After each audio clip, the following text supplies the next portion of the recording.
Okay, ladies and gentlemen, now we have our second speaker of the afternoon, Áron Szabó, to discuss Galileo, GPS, but Galileo in particular. Thank you, Áron. Yeah. Okay, hello, welcome everyone. In the next 20 minutes, I'd like to talk about GPS spoofing and the security layer of Galileo.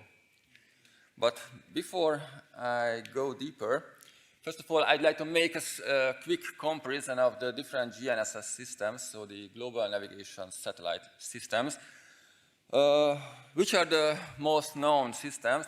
Okay, the GPS is owned by the United States, the GLONASS is a Russian solution, BeiDou is operated by the Chinese, and the newest one, Galileo, is the product of, or the service of the European Union. They both provide geolocation and daytime data.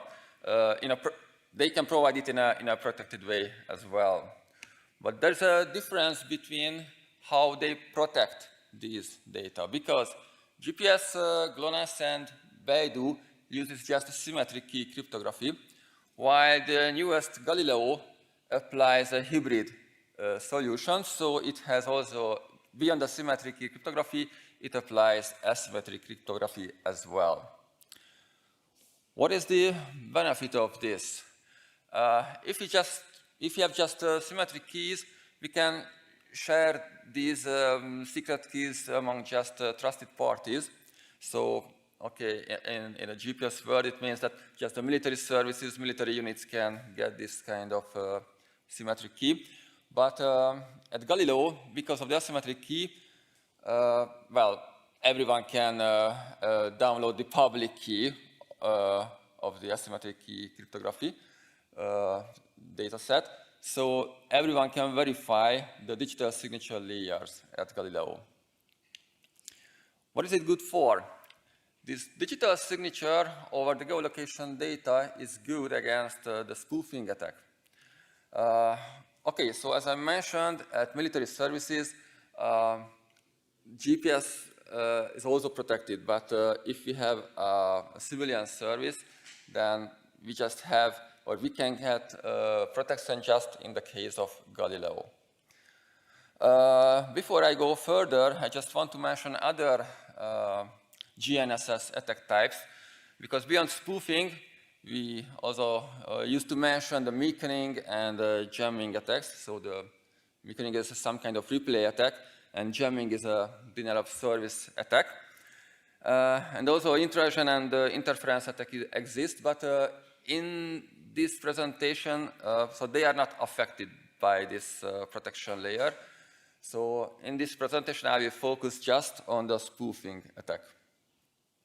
Well, why is this spoofing attack interesting to us? I just collected some news from the last 10 years in order to decide whether this GPS spoofing attack is dangerous or not. First, I just get back to 2011, when Iranian forces could capture an American drone. It was a Lockheed Martin drone.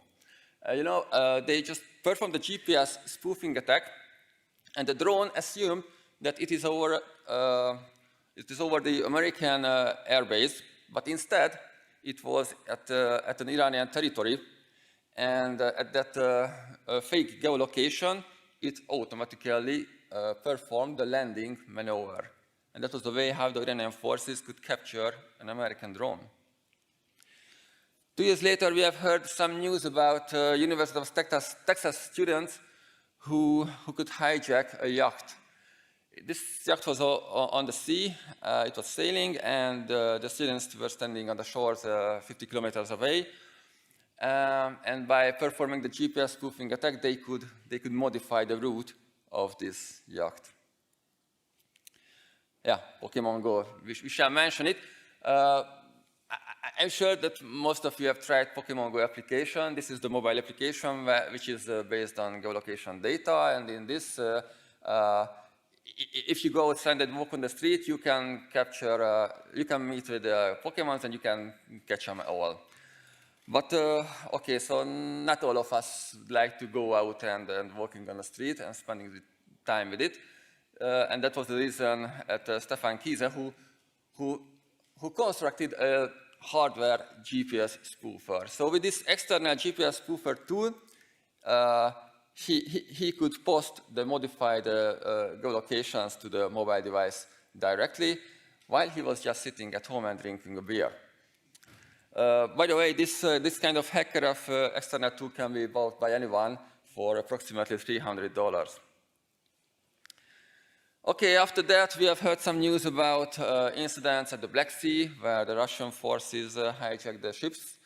And also, we had some news about the smugglers in China at the port of Shanghai, who tried to clone or hide themselves because they broadcasted modified GPS coordinates about themselves. Okay, this is also a kind of GPS spoofing. And what do we see nowadays? Well, nowadays you can see that if you just go to the Google Play, you can find a lot of free applications that can perform GPS spoofing. So, okay, I tried one. This was the fake GPS 3. I could easily set marker points on the map. I could set the movement speed, and it could simulate that I'm walking on the street. And and the Google Maps believed that it is true. So the GPS spoofing attack was successful. So to us, what does this mean? This means that the required knowledge at the user is very low. So everyone can download applications, everyone can set them. Even they do not have to have any kind of rooted or jailbreak device, because there was no need to root the Android mobile in order to perform this kind of attack. I also tried to add the additional sources, such as the Wi-Fi and the GSM cell data source, but it had no effect. So the GPS spoofing attack was successful with an internal software tool. So we do not even need an external hardware tool at all. Okay, so as we have seen this, the company, we tried to guess how can we protect our services and our solutions against this kind of GPS spoofing attack. And when we looked around in the world, we have found this Galileo GNSS system and the OSNMA layer. OSNMA stands for Open Service Navigation Message Authentication. And as I mentioned, this applies hybrid cryptography. So there is one ECDSA asymmetric key pair with a public and a private key. This private key digitally signs one root MAC key. And based on this root MAC key, a set of MAC keys are generated. So also a key chain exists. This chain of the MAC keys is called the Tesla key chain. Well, in this case, this Tesla is an open standard, so this has an RFC. And these MAC keys in each time slice can digitally sign. So they provide an HMAC signature over the navigation data parameters. Well, before I go further, sorry. Okay. So before I go further, I have to mention that it is also rumored that some similar solution will be available at the GPS GNSS system called Chimera, but we haven't found any low-level, I mean byte-level descriptions about this. So to us, as developers, the only existing solution now is, it seems to be that it is the OSNMA layer of the Galileo. Okay, let's go deeper and check how this protection is provided. So one iNav message consists of several frames, and one frame consists of several subframes, and one subframe contains at least 15 pages of nominal pages. When we want to perform these signature verifications, so when we want to cryptographically verify the data, we have to stay on the level of these frames and subframes. Because if I go under, we can see here one nominal page data structure, but you can also see that in one message, there is just 40 bits to store one OSNMA data set. And okay, 40 bits is okay. It is not enough to store a ACDSA signature on an HMAC signature, HMAC key. So we have to collect and concatenate at least 15 pages in order to get one subframe and in order to verify one signature in a given time slice. In order to get one subframe, we have to wait for 30 seconds. So in each 30 seconds, we have one subframe which we can verify. On the left bottom side, you can see one dumped traffic message. In this, you can see in the frame, the red frame, where the 40 bits of the OSNMA layer exist. This traffic dump was created by a Xiaomi Mi 8, by the way. Okay, what do we exactly do when we have to verify the signatures of the Galileo OSNMA layer? First of all, as I mentioned, to each time slice with a navigation data set, a key is assigned. So a MAC key, a Tesla MAC key is assigned, and based on this assigned Tesla MAC key, an HMAC signature is generated. So first of all, we have to verify this HMAC signature. So if we are, for example, in the time slice 1, then we have to verify the HMAC 1 with the key 1 MAC key. Okay.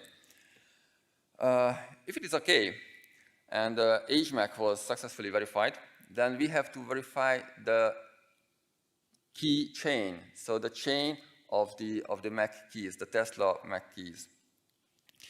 Well, this chain is based on just hashing one by one the data, I mean the key. So it is very similar to a Merkle tree, for example. So if I want to check this chain, and I am in the time slice 1, I have to create the hash of the key 1 in order to get the key 0. Okay, so key 0 is also called as a key root. So yeah, on the left bottom side, you can see that I've created the hash. Yeah, and if I just go one by one from the nth key to the root, I shall have, or I shall get the key root. If I get the same key root which was provided by the Galileo system, and there is a matching, I can say that the key chain verification was successful. Okay, I have to take two notes here. One is that, as you see, the hashing, the direction of the hashing is going backward. So it, okay, so I create the hash of the later MAC key in order to get the previous, so the earlier key, not the opposite direction. Otherwise, I could guess the HMAC key of the next time slice, which would be a bug. So when we are hashing this key chain, we go backward on the timeline. This was the one, and note 2 is that the time synchronization is very important in this protocol. Because as you see, to each time slice, a key, a MAC key, and a MAC signature is assigned. But so in the time slice 1, we have to generate this HMAC signature with this key. But in the next time slice, both the HMAC signature and this corresponding key will be published. But in that later time slice, it is allowed just to verify the signature, not to create anything else. So the privilege to create signature is just in time slice 1, but verification is allowed, just verification is allowed in time slice 2. Okay, and in order to enforce these rules, the time synchronization is a crucial thing. Okay, if we could successfully verify the navigation data HMAC signature and the key chain, so we got the key root, we have to verify whether the key root is authentic. In order to do this, we have to download the public key or the certificate of the Galileo, and we can easily verify it. For example, in my case, I just simply use the CLE command in the OpenSSL. Okay, that was in a nutshell the cryptographic verification. So if I can say that the navigation data HMAC is correct and the key chain is correct and the public key verification is correct, then I can say that the data is authentic. What are the pros and the cons in connection with this OSNMA layer? Well, in our everyday life, I can see that we use geolocation in several services. Just think of traveling or using wearable devices during sport activities. But in these cases, I think this GPS data is not a crucial input data to our business logic. But I think in the near future, for example, just think of the self-driving cars on the 5th level, for example, this data will be crucial. So, okay, I know that self-driving cars have a lot of other sensors as well, but they rely mostly on the GPS, or the geolocation data. And just imagine that if we can perform such a GPS spoofing in such an easy way, then probably it can cause injuries and accidents. Okay. Okay, other topics where we can use Galileo and OSNMA. Okay, I'm working for a company which designs and develops access control systems for IT environments in government, banking, and healthcare sector. Here, for example, in some cases, we have to set geofencing rules during the user authentication. But, okay, so if I want to have a raised level of security with this geofencing rule, then I would have to use some kind of authentic data. But as we see, this GPS seems not to be an authentic data because it can be easily spoofable. So we have to switch probably to the Galileo OSNMA. Okay. Also, person tracing is a hot topic nowadays because of COVID and illegal immigrants and other things. I also put on the topic of fighting against fake news in connection with images, photos. Yeah, you know, the JPEG images. If you take a photo with the mobile device, the geolocation data is embedded in the Exif tag of the JPEG file. Today it was also mentioned by Tobias at the OSINT presentation. And he also showed us how easy it can be modified. And yes, it's true. If we use GPS, we can modify it easily. But if we embed Galileo data, we can easily verify the authenticity of that data. And in that case, we can easily decide when and where this picture was taken. Okay, some cons and some experiences about or in connection with the development now. One thing is that despite that this, okay, this is the newest GNSS system, this Galileo, I mean. It was launched in 2016, December, so 5 years ago almost.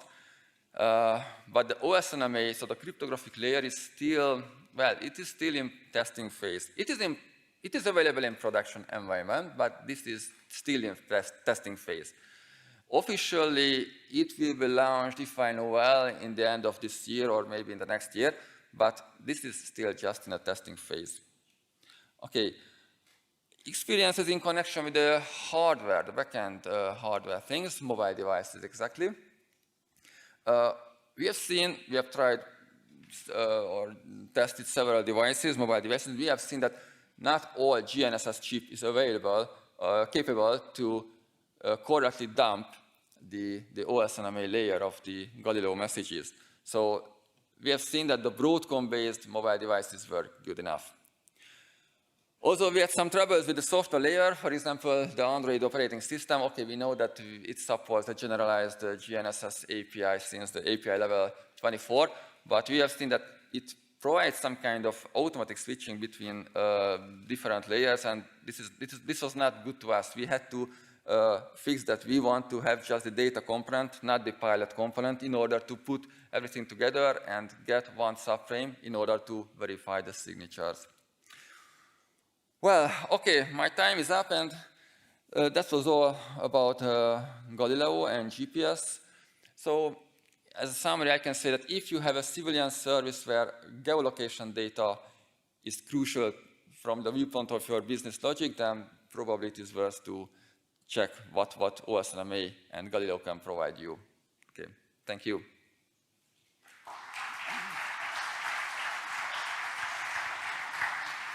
Thank you. Many thanks, Áron.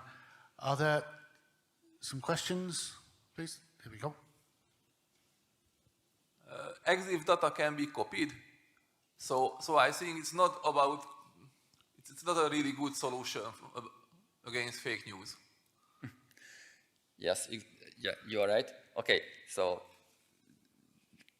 embedding Galileo makes one additional level, but okay, the best solution would be if I would also, well, let's say, I would also digitally sign the whole thing. I mean the picture and the embedded Galileo data itself. So I put a signature over the whole data set. And in that case, it can be really verified. Thank you. And another question. You said that there are downloadable software for spoofing GPS. This works only inside the box, or it can spoof another GPS device? That was just a mobile app which spoofed just inside, so it was an internet tool, a software application. Yeah.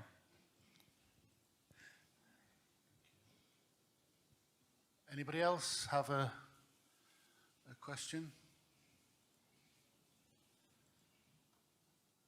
No. As with all presentations, Áron's presentation will be available streamed on the website in due course. You'll be around for the rest of the day? I'll be here, yeah. If you do think of any question, you'll see Áron outside. Just ask him again. Áron, thank you. Okay, thank you.